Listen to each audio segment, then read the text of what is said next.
बरकातहू। आज जो टोटका मैं आपके सामने पेश करने जा रहा हूँ वो है डायरिया के बारे में।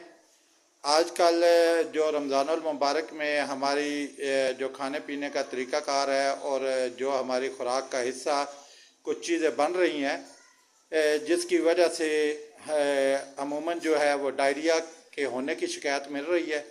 तो आपसे ये गुजारिश है कि जो मैं आपको टोटका बताने लगा हूँ इसको ज़हन नशीन कर लें।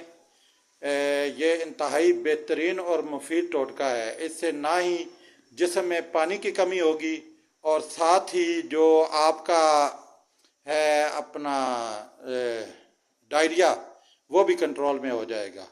आप इस तरह करें, आधी प्याली दही की ले लें और उसमें जो है आप 1 चम्मच इसबगोल का छिलका शामिल कर लें।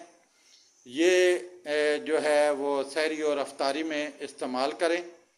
अगर रोज़े रख रहे हैं, अगर नहीं रख रहे तो फिर वो दिन में 3 दफ़ा इस्तेमाल किया जा सकता है।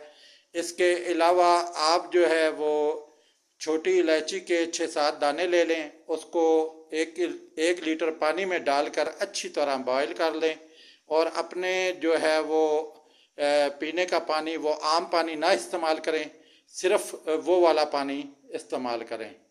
तो हमारा जो है वो आज का ये एक बेहतरीन टोटका है। इससे ना ही जिस्म में पानी की कमी होगी और आपको डायरिया से भी निजात मिल जाएगी।